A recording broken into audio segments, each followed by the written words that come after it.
ఈ రెండు ఉండడం వల్ల భారతాన్ని పంచమ వేదం అన్నారు. ఆ రెండు లేకపోతే అది శూన్యం. కానీ ఆ రెండు కథా వస్తువులు కావు, తత్వం అది. అందులో మీరు గమనించండి, భగవద్గీత భగవంతుడు భక్తుడికి చెప్పాడు.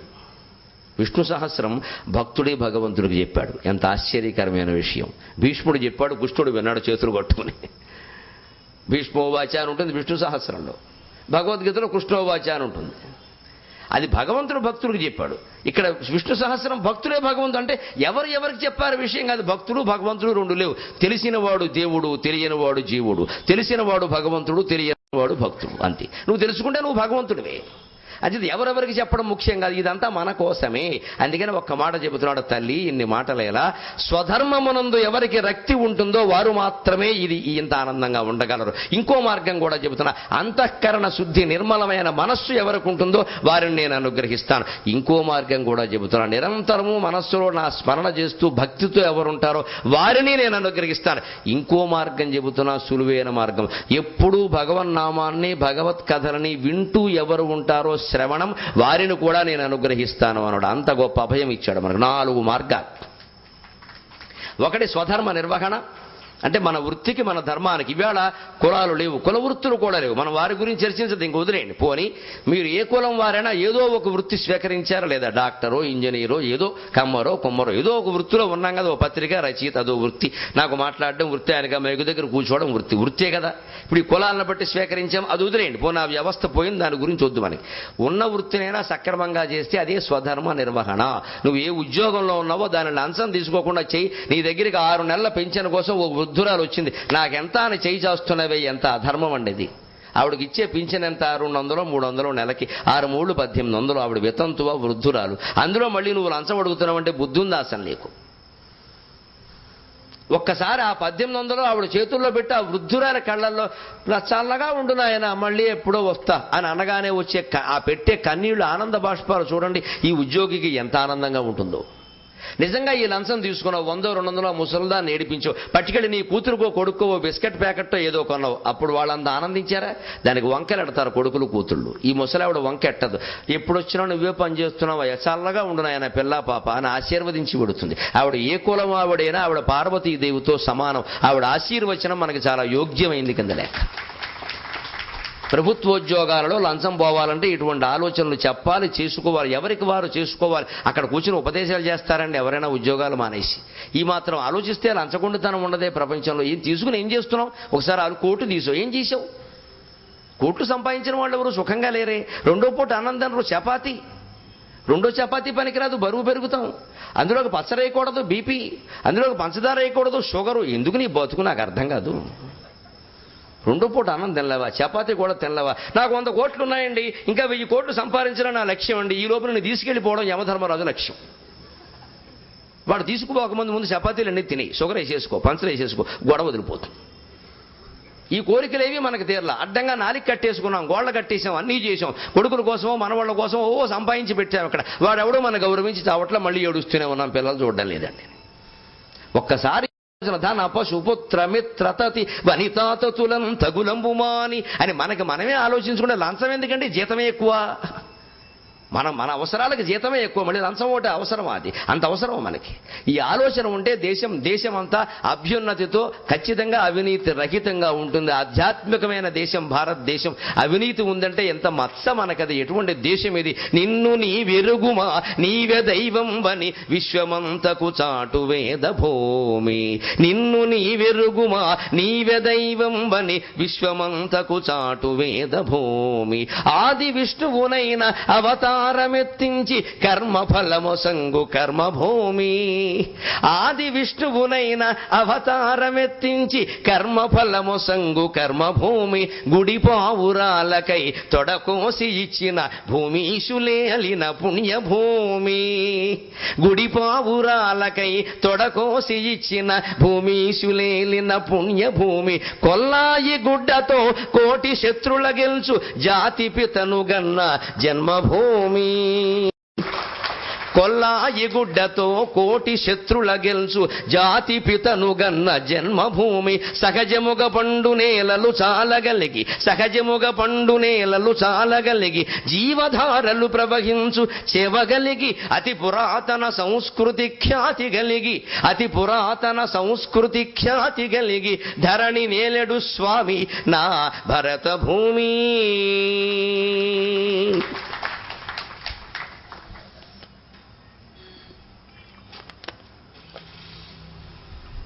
ఈ భూమిలో మనం మోక్షం పొందడం అంటే స్వధర్మ నిర్వహణ. నువ్వు అవినీతికి పాల్పడకుండా నీ ఉద్యోగం, నీ వ్యవసాయం, నీ వ్యాపారం, నీ వృత్తి ఏదైనా సరే అది చేయి. నీకు ఎంత ఆనందంగా ఉందో చూసుకో. దాన్ని కేజీల్లో తోచలేవు, ఎవడు లెక్క కట్టలేడు. నీ హృదయానికి మాత్రమే అందే అనుభూతి. ఆడవాళ్ళం మగవాళ్ళం అందరం కనీసం ఇక్కడ కూర్చున్న వాళ్ళం ఆలోచిస్తే ఎంత అవినీతి తగ్గిపోయిందండి. టాల్స్టాయ్ అనే మహారచయిత అంటాడు, రష్యన్లో మహారచయిత. ఆయన గ్రంథంలో రాస్తాడు, నిన్ను నువ్వు మార్చుకో, ఒక్క మూర్ఖుడిని తగ్గించిన వాడు అవుతావు అన్నాడు. చాలు, అంతకంటే అక్కర్లేదు. ప్రపంచాన్ని అంతా నిన్ను నువ్వు మార్చుకో, ఒక్క మూర్ఖుడు తగ్గాడు చాలు. ఇంక మిగిలిన తర్వాత ఎవరిని మనం మార్చలేం, మనం మార్చుకోగలమే. దానికి అద్భుతమైన ఉపాయాన్ని కపిలుడు చెబుతున్నాడు. 4 మార్గాలు. స్వధర్మం మీరు నిర్వహించండి. మీ వృత్తి ఏది చేపట్టారో, అది కుల వృత్తుల గురించి మాట్లాడదు. పోనీ చేపట్టిన వృత్తిని సక్రమంగా చేయండి, న్యాయంగా చేయండి, అన్యాయం చేయకండి. మంచి సరుకు అందించండి, 10% లాభం వేసుకోండి. రూపాయి వస్తువు 10 పైసలకు అమ్మచ్చు, రూపాయి వస్తువు 10 రూపాయలకు అమ్మకూడదు. ఎక్కడా లేదు ఇది, ఏ ధర్మశాస్త్రం లేదు. మాటికి మరుధర్మ శాస్త్రాన్ని విమర్శిస్తారు పెద్ద మనుషులు. మరుధర్మ శాస్త్రంలో చాలా స్పష్టంగా చెప్పాడు, స్త్రీలకి ఆస్తి హక్కు ఉందని చెప్పాడు. అసలు ఇంటికి యజమాని స్త్రీ తాళాలు ఆవిడ చేతిలో పెట్టమని చెప్పాడు. ఎవడో చెప్పట్లేదు ఆ విషయాన్ని. స్త్రీలకు అన్యాయం చేసింది, వెర్రి మాటలన్నీ మాట్లాడతారు చూడకుండా చదవకుండా. ఆర్థికమైన హక్కులు స్త్రీకి ఉన్నాయి, పురుషుడికి లేవని చెప్పాడు మన ధర్మశాస్త్రంలో. ఎట్టి పరిస్థితుల్లో రూపాయి వస్తువు 10 పైసలు లాభం వేసుకోమన్నాడు. రూపాయికి ఇవాళ 2 రూపాయల, 10 రూపాయల, 100 రూపాయల ఎక్కడికి పోయిందో ఆలోచించండి వ్యాపారం మొత్తం. అయినా కల్తీ సరుకు వస్తుంది. మనం ఆ మనుధర్మశాస్త్రాన్ని విమర్శించేది. అందులో మనకి చెప్పినవి మనం చెయ్యం. మనకి ఏదైనా లోపం కనపడితే పీకి లాగడానికి మనం తయారు. ఇక్కడ హిందూ ధర్మశాస్త్రాల పట్ల వ్యాఖ్యానమే సరిగ్గా లేదు. ముందు సమాజం మీద ప్రేమ ఉండాలి. ఒక శాస్త్రాన్ని వ్యాఖ్యానించాలంటే మనకు తోచినట్టు చెప్పడం కాదు, సమాజం బాగుపడడం కోసం చెప్పాలి. అవసరమైతే నా సంస్కృతిలో లోపం ఉంటే నేను దాచేస్తానమ్మా, నా కూతురు చెడ్డ పని చేస్తే నేను మీకు చెబుతానమ్మా, దాచుకుంటాను. కానీ నా సంస్కృతి కూడా అంతే. సంస్కృతిలో లోపం ఉంటే నేను చెప్పను. అది నా కడుపులో బిడ్డ, మనం దాచుకోవాలి ఆ విషయాన్ని. ఇది ప్రవాహం, ఒక గంగా ప్రవాహం లాంటిది. ఈ ప్రవాహంలో మట్టి కొట్టుకొస్తుంది, రాళ్లు కొట్టుకొస్తాయి. అపూర్వమైన గంగా నది ప్రవాహం కొట్టుకొచ్చింది, ఆ నీళ్లు కావాలి మనం తీసుకోవాలి. కానీ ఇందులో మట్టి ఉంది, తూటుమొక్కలు ఉన్నాయంటే ఎలాగా? మన ఇంట్లో మన బిడ్డ తప్పు చేసింది చెప్పుకుంటామండి, ఏదో చేసి పెళ్లి చేస్తాం కన్నబిడ్డ. సంస్కృతి కూడా అంతే. ఎప్పుడూ కొన్ని లోపాలు ఉంటాయి. అప్పుడేవో బాల్య వివాహాలు జరిగాయి, ఇప్పుడేవో జరిగాయి. అవన్నీ గొడవ దేనికి? ఇప్పుడు ఇవాళ ఎవడు చేయమని చెప్పలేదే. ఇవాళ అవేవీ జరగట్లేదండి. ప్రపంచం బాగుందా? రోజు పేపర్ తెరవగానే 3 ఠా 6 ఠీ, ఇదే కదా గొడవ. యువతకి మానభంగం, వారికి ఈ భంగం, ఇదే కదండి. మరి బాల్య వివాహాలు లేవు కదా, వితంతు వివాహాలు లేవు కదా, అప్పుడున్న ఆచారాలు ఏం లేవు, బాగుండాలే. ఎంతసేపు వాటినే విమర్శించడం అండి. ముందు మనం ఏం చేశాం? మన గొడవ లేదు. దానికోసం ఒక అద్భుతమైన ఉపాయాన్ని చెబుతున్నాడు మనకు మహర్షి. స్వధర్మ నిర్వహణ చేయండి. 2వది, అంతఃకరణ నిర్మలంగా ఉండాలి. నైర్మల్యం అంటారు. మనస్సు నిర్మలంగా, రాగద్వేషాలు వద్దు, అందరూ సమానమే అని భావించు. కూతురు వేరు, కోడలు వేరు, అల్లుడు వేరు, కొడుకు వేరు కాదు. ఈ వ్యాపారస్తుల్లో ఈ వచ్చేటువంటి కస్టమర్, వినియోగదారులు అందరూ నీకు గొప్పవాళ్లే. డబ్బున్న వాడిని ఒక రకంగా, డబ్బు లేని వాడిని ఒక రకంగా చూడొచ్చు. అంతో ఎంతో పక్షపాతం ఉంటే డబ్బు లేని వాడినే కాస్త చూడు. ఎందుకంటే వాడికి పాపం ఏం తెలియదు. ఈ డబ్బున్న వాడు ఇంకో చోట చేయించుకుంటాడు, వాడెక్కడికి పోతాడండి ఇంత స్పష్టంగా. అలాగే మనస్సులో ఉండేటువంటి భక్తి, అలాగే ఇటువంటి పుణ్య కథలు వింటున్న కొద్దీ మనస్సు మారుతుంది. కదా మీరందరూ ఎందుకు వచ్చారండి, ఎవరు పిలిచారు మిమ్మల్ని ఇక్కడికి రమ్మని? వేసిన కుర్చీలు సరిపోక మళ్ళీ వేస్తూనే ఉన్నారు. చివరికి మా హైదరాబాద్ వెళ్ళిపోవే వరకు వెళ్ళిపోతుందా అయినా అనుమానంగా ఉంది నాకు. అలా వెళ్ళి సంక్రాంతి ముగ్గుకి రథంతాడు లాగినట్టే ఉంది అది. మీ ఆసక్తి కొద్దీ మీరు వచ్చారు కదా. దీనివల్ల ఉపయోగం ఏమిటంటే, నేను ఒక్కటే కోరుతున్నది మిమ్మల్ని, మన ధర్మాన్ని మనం నిర్వర్తించడం ఎలా ఉండాలో తెలుసా? అర్ధరాత్రి గాలి వీచినంత సహజంగా ఉండాలి. దాని నుంచి ఏమీ కోరద్దు. మలయపు గాలి రేల వనమాలి విమాన పతాక గల్లు మంచులియ. మలయపు గాలి రేల వనమాలి విమాన పతాక గల్లు మంచులియ. పసిండి మువ్వగమినొక్కొక మాటు కదల్ప, పసిండి మువ్వగమినొక్కొక మాటు కదల్ప. ఉల్కి విన్నలము తదీయ హేమవర్ణాంచల చంపక శాఖలందు. ఉల్కి మిన్నలము తదీయ హేమవర్ణాంచల చంపక శాఖలందు. పక్షులు రొదసేయ మోదశేయ వేగనని కోడుదురు అల్కలు దేరి దంపతుల్ మలయపు గాలి. ఆముక్తమాల్యద కావ్యంలో కృష్ణదేవరాయలు చెబుతారండి, విలుగుత్తూరు అనేటువంటి పట్టణంలో విష్ణుమూర్తి ఆలయం ఉందిట. అక్కడ అర్ధరాత్రి 2 గంటల వేళ ఓ గాలి వీసిందిట. 2 గంటలని చెప్పడు, పద్యాన్ని బట్టి మనం గ్రహించాలి, కవితత్వం అలా ఉంటుంది. ఓ గాలి వీసిందిట. ఎంత అద్భుతమైన సంస్కృతిని కపిల మహర్షి చెప్పిన స్వధర్మ నిర్వహణ ఉందే, దాని ఆముక్తమాల్యదలో కృష్ణదేవరాయలు మనకు ఉపాయం చెప్పాడు, ఇంత తేలిక ధర్మాలు నిర్వహించడం. అర్ధరాత్రి గాలి వీచిందిట. దక్షిణం వైపు నుంచి, దక్షిణం వైపున మలయ పర్వతాలు ఉంటాయి మనకి, అందరూ దక్షిణం తెరిపి అంటారు వాస్తులో, ఉద్దేశం అది. కాస్త గాలి బాగా వస్తుంది. నువ్వు ఇప్పుడు అపార్ట్మెంట్ కనుక ఎప్పుడూ తెరిపి లేదు, గొడవ లేదు, నువ్వు ఎటు పెట్టినా ఒకటే.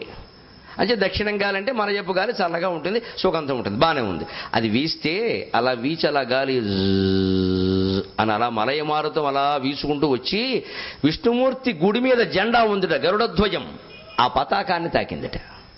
దానికి బంగారపు గంటలు కట్టారట, చిన్న చిన్న గంటలు, గాలికి మోగడం కోసం అందంగా ఉంటుందని. ఆ సవ్వడి బాగుంటుంది కదా, మరి మువ్వల సవ్వడి, అందుకని పైన కట్టారు. ఎప్పుడు గాలి వీస్తూ ఉంటుంది, ఎప్పుడు మువ్వలు మోగుతుంటే ఎంత అందంగా ఉంటుంది. అందుకని మన ఇళ్లలో కూడా చూడండి, కొంతమంది హాల్లోనూ 2 సీలింగ్ ఫ్యాన్లు పెట్టి మధ్యలో ఇలాగ 2 గంటల్లో వేలాడదీస్తారు, అలా స్తంభాల్లో ఉంటాయి కడ్డీల్లాగా. అవి అలా ఊరికి గాలికి ఇలా కదులుతూ ఉంటే కొంచెం శబ్దం వస్తుంది. అలాంటివి కట్టారు అక్కడ మువ్వలు. ఆ గాలికి మువ్వలు మోగేయట. గమనించండి, గాలి వీసింది. రెండవ పరిణామం, గాలి సవ్వడికి మువ్వలు మోగాయి. ఆ మువ్వల సవ్వడికి ఆ గుడి ప్రహారీ గోడ ఉంది కదా, ప్రహారీ గోడ అవతల సంపెంగ చెట్టు ఉందిట. ఆ సంపెంగ చెట్టు కొమ్మల మీద గూళ్ళు కట్టుకుని పక్షులు నిద్రపోతున్నాయట. పగలల్లా వేటాడి అరిసిపోయాయి. రాత్రి 2 అయింది కదా, అప్పుడు గాఢ నిద్రలో ఉన్నాయి పక్షులు, పడుకున్నాయి. ఆ పక్షులకి మెలకు వచ్చింది, ఎందుకంటే పక్షులు సరిగ్గా నిద్రపోవు, కోడి కునుకంటారు. కోడి పడుకోదు, ఎందుకు తెలుసు, దాని భయం దాంది. పడుకుంటే మెడకోసి బావగారి కూర వండేస్తాడేమో అని బెంగ. అందుకని చచ్చినా కోడి పనుకోదు. అందుకే మనుషుల్లో కూడా ఎవరైనా ఇట్టే పడుకుని అట్టే లేస్తారు 10 నిమిషాల్లో. కోడుకుని కండి బాబు, ఆయన పడుకోడు అంటారు. పక్షులు పడుకో, ఎందుకంటే పడుకుంటే భయం, కోసేస్తారేమో అని, ఎక్కడి నుంచి ఏ బాణం వస్తుందో ఎవడేం చేస్తాడు. అందుకని పక్షులకు వెంటనే మెలకు వస్తుంది. గాలి వీసింది, గాలి సవ్వడికి మువ్వల మోగాయి, మువ్వల సవ్వడికి పక్షులు నిద్రలేచాయి. మనుషులు లేవరు, పక్షులు ఈ మువ్వల సవ్వడికి అంత చప్పుడు రావు, కానీ పక్షులు నిద్రలేచాయి. 3వ పరిణామం, ఆ పక్షులు నిద్రలేచాక వాటికి ఏమనిపించింది, లేడికి లేచిందే వేళ, తెల్లారిపోయింది అనుకుని వేటకెళ్ళాలి. పక్షి ఎప్పుడు ఒక్క పక్షి వేటకెళ్ళదు, ఓ 10 పక్షులు కలిసి పెడతాయి. ఇలా సాయంత్రం వేళ చూడండి, పొద్దున్నే చూడండి, కొన్ని 50-60 పక్షులు కలిసి పెడుతూ ఉంటాయి. ఆ ఆకాశంలో ఏదో స్తంభాలు లేని తోరణం ఉందని కాళిదాసు వర్ణిస్తాడు రఘువంశ మహాకావ్యంలో. అలాగా అస్తంభా తోరణ స్రజ అని అలా అందంగా పక్షులు పెడుతూ ఉంటాయి. అలా మొత్తం పక్షులు నేను బిలబిల రెక్కల చప్పుడు చేసేట. ఆ బిలబిల పెద్ద చప్పుడు ఒక 100 పక్షులు చేస్తే అలా అది పెద్ద శబ్దం. అది కిటికీలోంచి విన్నారట ఎవరో కొత్త దంపతులు. అక్కడ ఉందో సీను, మరి కృష్ణదేవరాయలు అంటే అది. కథ అక్కడికి లాక్కొచ్చాడు. గాలి వీచింది 2 గంటలకి, గాలి సవ్వడికి మువ్వలు మోగాయి, గుడి మువ్వల సవ్వడికి పక్షులు నిద్రలేచాయి. పక్షులు రెక్కలు బిలబిల అల్లార్చేసరికి కిటికీలోంచి వినబడి కొత్త దంపతులు పడుకున్నారట. అందులో ముందు ఆడకూతురికి మెలకు వచ్చిందట. వచ్చి వీళ్ళు మామూలుగా పడుకోలేదు, అల్కలు దీరి దంపతులు పడుకునే ముందు ఏదో దెబ్బలాడు వచ్చింది వాళ్ళకి. అది విడిపోయేంత ఘోరమైన తగాదాలు, అసలు అప్పుడు అలాంటి తగాదాలు వచ్చేవి కావు, ఏదో చిన్నది, ఏదో ప్రణయ కలహం అంటారు. వచ్చి ఆవిడేమో ఏమిటి మీరంటే నాకు లెక్క ఏమిటి అని అటు తిరిగింది, నువ్వంటే నాకు లెక్క ఏమిటి ఇటు తిరిగాడు. అంటే దంపతులు ఎడమొహం పెడమొహం అంటారు. ఆ స్థితిలో గాలి వీచింది, మువ్వలు మోగాయి, మువ్వల సవ్వడికి పక్షులు నిద్రలేచాయి. పక్షులు రెక్కలు వేటకు బయలుదేరి రెక్కలు బిలబిల అంటూ ఉంటే దంపతులు నిద్రలేచారు. అందులో ఆడకూతురు లేచాను కొందరు, ఏమిటో అప్పుడైతే అల్లారిపోయింది. పక్షులు వేటకు బయలుదేరుతున్నాయి, ఎందుకంటే గడియారాలు లేవు మరి ఆ రోజుల్లో. పక్షులు వేటకు బయలుదేరి 2 అయిందని తెలియదు ఆవిడకి, 5 అయిపోయింది అనుకుంది. పక్షులు బయలుదేరుతున్నాయి. బంగారం లాంటి సమయం, ఏకాంత సమయం దొరకదు. తెల్లారితే ఉమ్మడి కుటుంబం, 3 ఆడపడుచులు 6 తోడుకోవడంలోనూ. మొగుడిని మాట్లాడడానికి అది ముట్టుకునే అవకాశం కూడా లేదు. పొరపాటున మొగుడి దగ్గరికి వెళ్ళి ఏదైనా సరసపడింది అనుకో, మా రోజుల్లో చూడలేదమ్మా అని 2 బొగ్గలు నొక్కేస్తారు. అదో గొడవ. అందుకని ఎందుకు వచ్చింది మళ్ళీ తెల్లారితే అత్తగారు గొడవ, మాట్లాడడం కూడా ఉండదు. ఈ ఏకాంత సమయాన్ని పాడు చేసుకుంటాను. మొగాడు అన్నాక ఓ మాట అండా, నా మొగుడే అని కొంచెం ఇటు తిరిగి ఆ ఎడంచి చిటికిన వేలు కొంచెం కదిపింది. అదొక చర్య, రసాయనిక చర్య. అప్పుడే ఈ మొగాడికి కూడా మెలకు వచ్చింది. ఈయనకు కూడా ఇదే ఆలోచన చేశాట. ఏమిటో ఆడాళ్ళు అన్నాక సరదాగా ఉంటారు, ఏదో అరిసిపోయి ఉంటారు, శ్రమపడి ఓ మాట అంటారు, భర్త అన్నాక పడాలి కానీ భరించేవాడు భర్త అన్నారు, కోపం ఉంటే ఎలాగా అని ఈయన కూడా కాస్త భ్రమపట్టి ఇటు తిరిగేట. వాళ్ళిద్దరు యొక్క చిటికిన వేళ్ళు కలిసి ఇక భౌతిక చర్య, రసాయనిక చర్య వివరాలు మనం చెప్పుకోకలా. కానీ ఈ ఆశ్చర్యకరమైన శృంగార పరిణామంలో యావత్ భారతీయ సంస్కృతి ఉంది. గమనించండి. గాలి వీసింది, గాలికి మువ్వలు మోగాయి, మువ్వల సవ్వడికి పక్షులు నిద్రలేచాయి, పక్షుల అలికిడి రెక్కల చప్పుడికి దంపతులు నిద్రలేచి ఆనందంగా ఏకమయ్యారు. అంటే ఈ దేశంలో దంపతులు దెబ్బలాడుకుని ఎడమొహం పెడమొహంగా పడుకుంటే గాలి కూడా సహించదు, ఏదో ఒకటి చేసి వాళ్ళని కలుపుతుంది. దంపతులు కలిసి ఉండడమే భారతీయ గాలి కావాలి. భారతీయపు గాలి అంటే అది కలుపుతుంది తప్ప విడదీసే గాలి కాదు అసలు. ఇంకో పరిణామం గమనించండి. గాలి వీయడం ధర్మం, పక్షులు లేచి వేటకు బయలుదేరడం అర్ధపురుషార్థం, దంపతులు లేచి కలవడం కామపురుషార్థం, గుడి గంటల మువ్వలు మోగడం మోక్ష పురుషార్థం. 4 పురుషార్థాల సాధన మొత్తం ఒక్క పద్యంలో పెట్టాడు. 4 పద్యాల పాదంలో కృష్ణదేవరాయలు ఎంత గొప్ప కవండి. ఇంకా ఆశ్చర్యకరమైన విషయం, గాలి దానంతటదే వీచింది, మువ్వలు కూడా వాటంతటవే మోగే గాలి వీయగానే. అంటే ధర్మం మోక్షం ఎప్పుడు వాటంతటవే స్ఫరిస్తాయి, దాంట్లో భ్రమలు లేవు. కానీ పక్షులు తెల్లారిందనుకుని భ్రమపడి వేటకు బయలుదేరాయి, అర్ధపురుషార్థం. దంపతులు తెల్లారిందనుకుని కలిశారు, 2 అయిందంటే ఇంకో గంట పెట్టుగా ఉండేది వ్యవహారం. పక్షులు అర్ధపురుషార్థం కదా, అవి తెల్లారిందనుకుని భ్రమపడి వేటకు బయలుదేరారు. దంపతులు కూడా తెల్లారిందనుకుని భ్రమపడి కలిశారు. అంటే అర్ధకామాలు నిన్ను భ్రమలో పడేస్తాయి, ధర్మ మోక్షాలు నిన్ను బయటపడేస్తాయి. ఎన్ని రకాల అంతరార్థాలు ఉన్నాయండి ఒక్క పద్యంలో. ఈ మొత్తానికి ఇంకా సారాంశంగా ఒక్క మాట చెబుతున్నా. ఈ మొత్తం మూలం గాలి వీయడం. గాలి వీయకపోతే ఇవేం జరిగేవి కాదు కదా. అంటే గాలి ధర్మం కదా, నీ ధర్మం నువ్వు చేస్తే అర్థం ఎలా సాధించాలో, కామం ఎలా సాధించాలో, మోక్షం ఎలా సాధించాలో ఆ ధర్మమే చూసుకుంటుంది. వేరే నువ్వు ప్రయత్నం ఏం చేయక్కల్లా. ఎటువంటి ప్రచారం, ఎటువంటి ప్రాధాన్యం ఆశించకుండా నీ ధర్మాన్ని నువ్వు చెయ్యి. అప్పుడు దాని ప్రభావం చూడు ఎలా ఉంటుందో. ఎంత ఆశ్చర్యకరమైన సందేశం ఇచ్చారని మనం చేయవలసిన వ్యవహారం కాదా ఇది. అది మనం నేర్చుకోవాలి. అనిగన తన బోధన ముగిస్తూ 1-2 మాటల్లో కపిల మహర్షి అంటున్నాడు, ఈ స్వధర్మ నిర్వహణే కలియుగంలో లోపిస్తుంది దేవహూతి అన్నాడు. ఈవేళ మనం ఒక వృత్తిని చేపట్టిన వాడు కూడా ఆనందంగా లేడు. గమనించండి. కుల వృత్తులు పక్కనట్టండి, మాకు చెప్పలేదు, మాకు ఇవ్వలేదు, అది పక్కనట్టండి. ఇచ్చినవి చేశారా? ఈవేళ ఒక టీచర్ అన్నవాడు సంతృప్తిగా ఉన్నాడా? 20,000 రూపాయల జీతం ఉంది ఇవాళ గవర్నమెంట్ ఉపాధ్యాయుడికి. నన్ను మన్నించండి, నమస్కారం పెట్టి కోరుతున్నా. మనం పాఠాలు సక్రమంగానే చెబుతున్నామా? చెబితే ప్రభుత్వ పాఠశాలలన్నీ బాగుంటే ప్రైవేటు కాలేజీలు ఇంత విజృంభించేవా? Techno schools పెరిగేవా? 90,000 లక్ష కట్టాల్సిన పరిస్థితి వచ్చేదా? నేను ఎవరిని విమర్శించట్లే, కానీ ఆత్మవిమర్శ చేసుకుందాం మనం అంతా.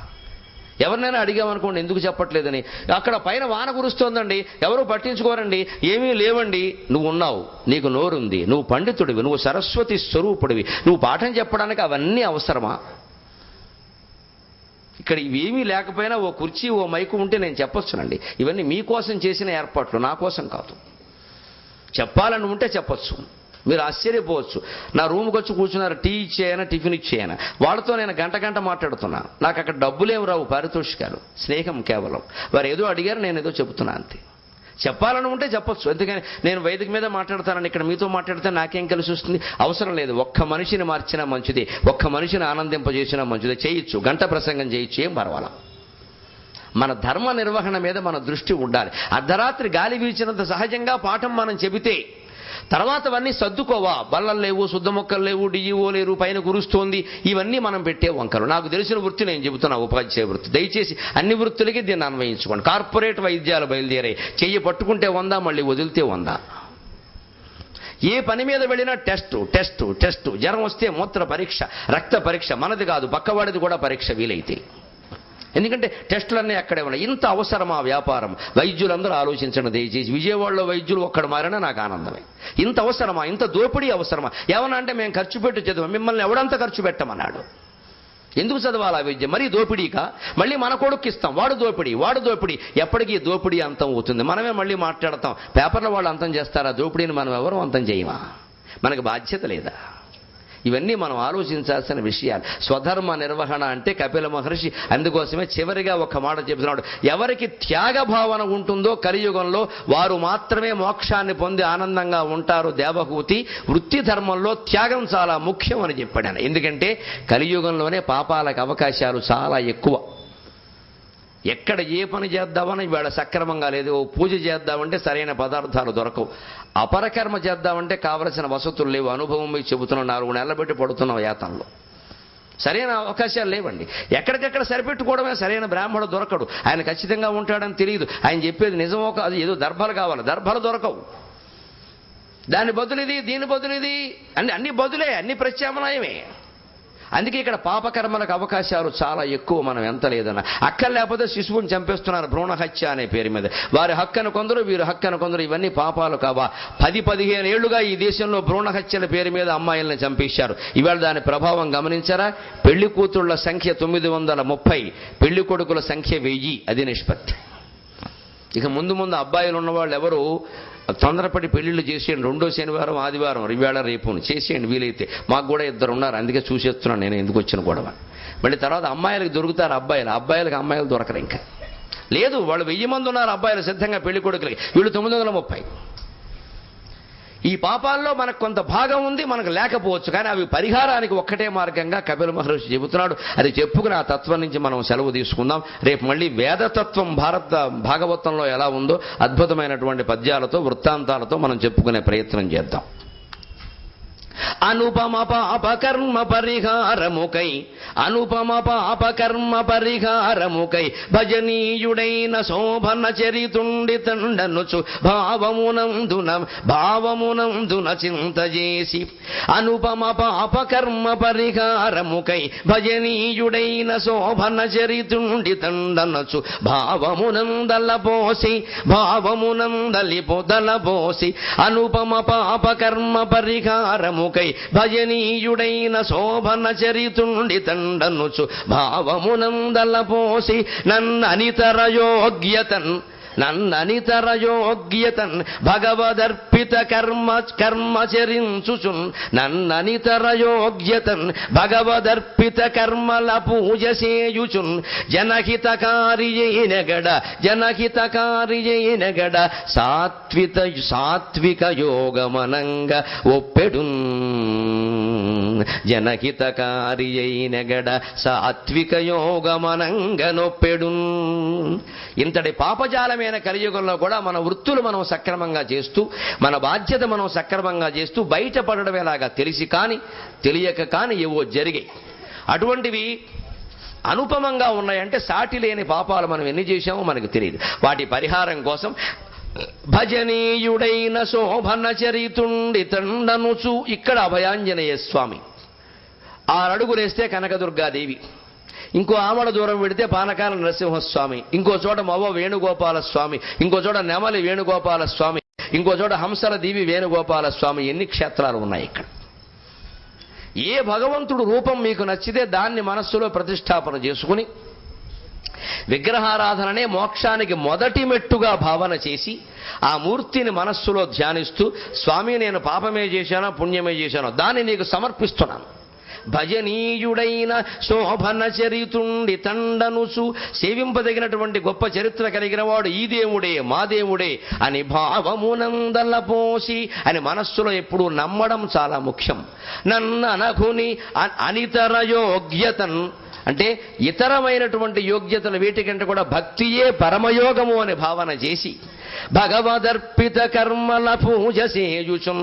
చేసిన కర్మల ఫలాన్ని భగవంతుడికి అర్పించాలి. అందుకే మన సంప్రదాయంలో ఏ పూజ చేసినా చివరిలో ఓ శ్లోకం చెబుతారు. కాయేన వాచా మనసా ఇంద్రియైర్వా బుద్ధ్యా ఆత్మనా వా ప్రకృతే స్వభావాత్ కరోమి యద్యత్ సకలం పరస్మై నారాయణాయేతి సమర్పయామి, శ్రీమన్నారాయణాయేతి సమర్పయామి. నా పూజ ముగియగానే నేను చదువుకునే శ్లోకం మీకు ఇదే చెప్పి అందరికీ తెలుసున్నది. కాయేన శరీరము చేత, మనసా వాక్కు చేత, వాచా వాక్కు చేత, బుద్ధ్యా బుద్ధి చేత, ఇంద్రియై ఇంద్రియముల చేత. అంతేకాదు ఇంకా ప్రకృతే స్వభావాత్ ప్రకృతి చేత, నా స్వభావం చేత. కొన్ని పనులు మనం స్వభావం చేత మానలేము. ఇది అలవాటైపోయింది, ఇది అలవాటైపోయింది, ఇది అలవాటైపోయింది. ఎవడు మొహం కడుక్కోగానే కాఫీ తక్కపోతే ఉండలేము అంటారు. అందుకే తెలుగులో సామెత పుట్టింది, కడిగిన మొహం ఉంటే కాఫీ అయినా ఇస్తారని. మొహం కడిగేసి కూడా అవసరం అంటే ఎందుకు? శుభ్రత కోసం కాదు, యజ్ఞానికి యాగానికి కాదు. కడిగిన మొహం ఉంటే కాఫీ అయినా ఇస్తారు. ఎన్ని సామెతలు ఉన్నాయో తెలుగులో, మానవ స్వభావాలు. మొహం కడుక్కున్నా కదా కాఫీ ఇస్తారు. ఏదో జిడ్డు మొహం వేసి కూర్చుంటే కాఫీ కూడా ఇవ్వరు. అందుకని మొహం కడుక్కోవడం కాఫీ కోసమేనా, ఇంకేదైనా ఉందా దీనికి అర్థం? ఆ కాసేపు కాస్త కాఫీ తాగకుండా ఉండి స్నానం చేసి దీపం పెట్టుకుని కాఫీ తాగలేమమ్మా? ఈలోపు ప్రాణం పోతుందా? 4 రోజులు ఉండండి, పోతే అధో ప్రాణం పోయింది, గొడవలేదు. మనకు నాలుక పీకేసి జిహ్వా పురపురాయితే అని సంస్కృతంలో అంటారు. పురపురపురపురలు ఆడిపోయి అది కాస్త పడితే కానీ తప్పదు. పైగా ఇంకోటంట మొహమాటం లేకుండా, నాకు కొంచెం స్త్రీ పక్షపాతం ఎక్కువ. ఆడవాళ్ళకి ఆయిల్ పడితే కానీ కుదరదండి, వాళ్ళు పని చేయాలి పొద్దున్న. మనకేం పని ఉంది కనుక పొద్దున్న లేచి వాళ్ళని బాధ పెట్టడం తప్ప. మగాడికి ఏమైనా ఇబ్బంది, ఏమైనా లేచి స్నానం చేసి కాస్త దేవుడికి దండం పెట్టుకుని సంధ్యావందనమో చేసుకునే పూజో ఓ స్తోత్రమో అయ్యాక కాఫీ తాగచ్చు కదా. నేను చేసే చెబుతున్నా, 8:30 వరకు నేనేం ముట్టుకున్న కార్యకర్తలు కూడా అడగండి. వాళ్ళు పొద్దున్న ఏమంటే అది కావాలి ఇవి నాకు అవసరం 8:30 కనపడమని చెప్పాను. నా గదిలో నా పూజ నా జపం ఏదో నేను చేసుకుంటా, అంతవరకు రావద్దు, నువ్వు కనపడమని చెప్పి. ఏమి నష్టమా ఇందులో? మా ఇంట్లో కూడా పొద్దున పుచ్చుకుంటుంది పాపం. 6:30 డోసు. అత్తా కోడలు ఇద్దరు కలిసే పుచ్చుకుంటారు. ఈవిడే ఆవిడికి నేర్పింది పుచ్చుకుంటుంది. పుచ్చుకుని మళ్ళీ ఏమిటంటే సెంటిమెంట్ ఏమిటో, సరస్వతి పుత్రులు మీరు దాక్కుండా నేను దాగేస్తున్నాను. మళ్ళీ ఇదో గౌరవం మనకి.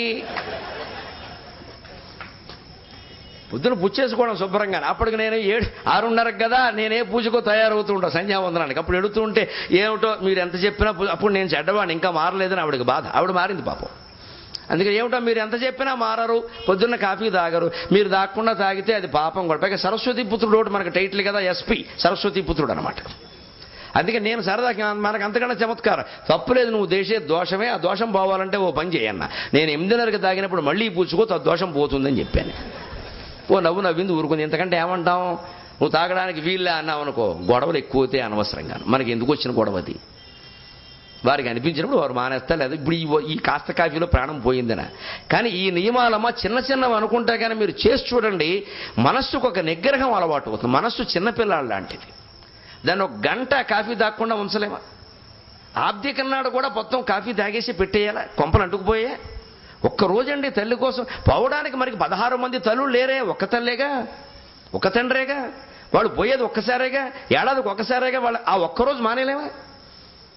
ఇంకా 2 వరకు, ఇంకా 2 వరకు పెట్టాల, 3 వరకు పెట్టాల. రోజు తిన్నావుగా ఈ కూడు, ఇవాళ తినకపోతే కొంపలు అంటుకున్నాయి. మనోనిగ్రహం అనేది అలాగే అలవాటు చేసుకోవాలి. కింద కూర్చోలేకపోతున్నాం, పని కట్టుకుని కూర్చోండి, పని కట్టుకుని లేవండి.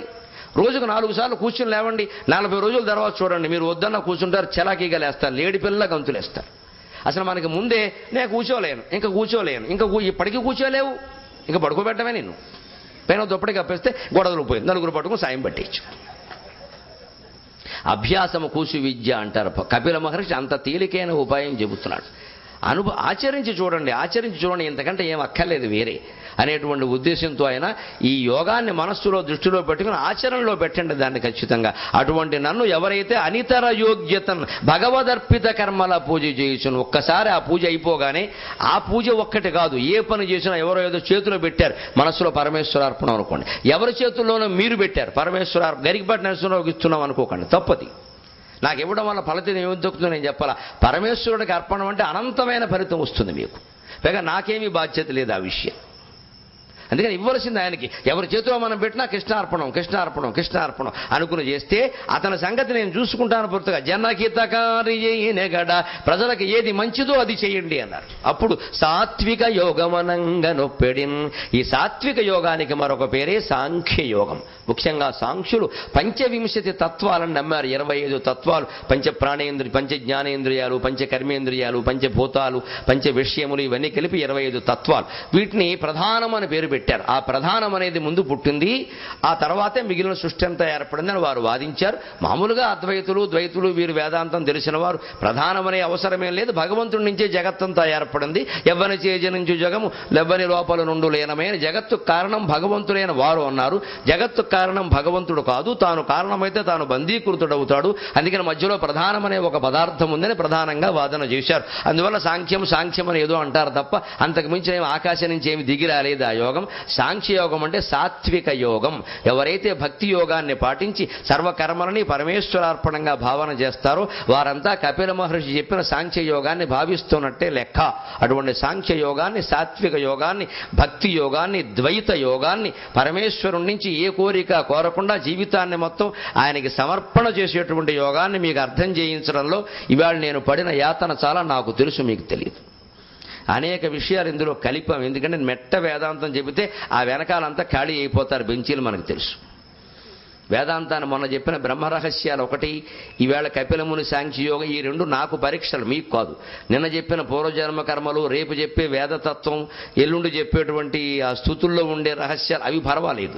ఈ రెండో రోజు చెప్పిన బ్రహ్మరహస్యాలు, 4వ రోజు చెప్పిన ఇది ఉందే, ఇవి ప్రత్యేకించి జటిలమైనటువంటి వేదాంతం. ఇది కొంత వేదశాస్త్ర అధ్యయనం ఉన్న వాళ్ళకి తప్ప మామూలుగా తెలియదు విషయం. అందుకని దానికి కాస్త మనదైన మసాలా కొంత కలిపి అర్థం చేయించే ప్రయత్నం చేసే ముందు జనం లేచిపోకుండా ఉంటే తర్వాత విషయం చెప్పొచ్చు, పర్వాలేదు. ఆకట్టుకోవాలంటే 8వ తరగతి చదివే పిల్లలు కూడా వచ్చారు నాకు తెలుసు. 80 ఏళ్ళ ఆవిడ నాకు ఎంత ముఖ్యమో 8వ తరగతి వాడు కూడా అంతే ముఖ్యం. వాడికి ఏవో 2 బిట్లో తిట్లు అందితే వాడు ఇంటికి వెళ్ళి చెప్పుకుంటాడు. అందుకంటే వాడికి ఈ సంస్కృతి మీద గౌరవం కలిగితే నాకు అంతకంటే ఇంకేం అక్కర్లేదు. దేశభక్తి, దైవభక్తి అనే 2 విషయాలు అవి కలిగించేటువంటి ప్రయత్నంలో నేను ఏమాత్రం సఫలీకృతున్నైనా నేను ధన్యుణ్ణి. నాకు ఈ 4 మాటలు నేర్పిన మా అమ్మ ధన్యురాలు. స్వస్తి.